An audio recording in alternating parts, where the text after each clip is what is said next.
Question number 9।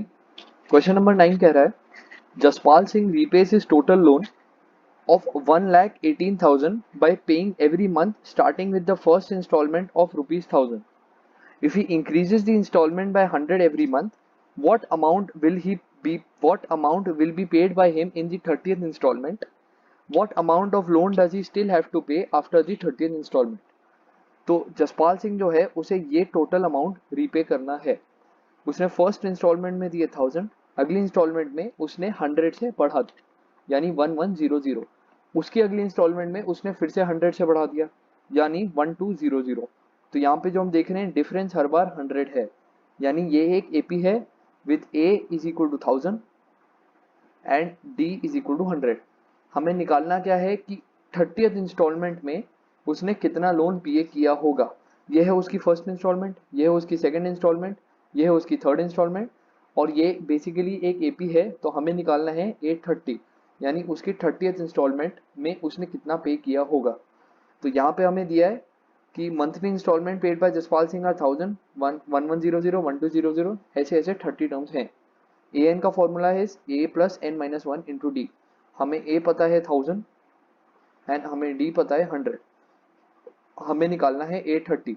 तो हम simply N की जगह 30 पुट कर देंगे एंड 830 की वैल्यू हमारे पास आ जाएगी 3900। 3900 वो अमाउंट है जो जसपाल सिंह अपनी 30th इंस्टॉलमेंट में देगा। अब सेकंड पार्ट है, क्या है क्वेश्चन का, क्वेश्चन पूछ रहा है कि what amount of loan does he still have to pay after the 30th installment. तो हमें क्या निकालना पड़ेगा कि 30th इंस्टॉलमेंट तक वो कितना पैसा भर चुका है। तो यानी हमें हर इंस्टॉलमेंट के अमाउंट को एड अप करना पड़ेगा। तो हमें ऐड करना है 1,000, 1,100, 1,200 ऐसे हमें जाना है 3,900 तक, बिकॉज 3,900 हमने अभी निकाला वो उसकी 30th इंस्टॉलमेंट है। तो सबसे पहले अब इसमें देखिए हमें लास्ट टर्म दिए 3,900 पर हमें यहाँ पे नंबर ऑफ टर्म्स निकालने की जरूरत नहीं है क्योंकि उसने क्वेश्चन में खुद ही मेंशन कर दिया है कि 3,900 जो है वो उसने 30th इंस्टॉलमेंट में पे किया है, ऐसा हमने फर्स्ट पार्ट में निकाला था। तो हमें इस क्वेश्चन में अब ए पता है, डी पता है एंड एन पता है। हमें सिर्फ इतना निकालना है कि उसने अब तक कितने पैसे पे कर चुका है, यानी sum of terms of n AP. तो सम ऑफ टर्म्स का फॉर्मूला है n/2 into 2a plus n minus 1 into D.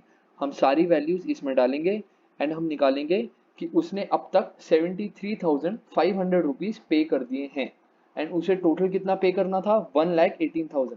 तो 30th इंस्टॉलमेंट के बाद वो कितना पे करेगा 1,18,000 minus 73,500 which is equal to 44,500। इसका मतलब after the 30th installment Jaspal Singh को 44,500 रुपीज और पे करने हैं। Thank you.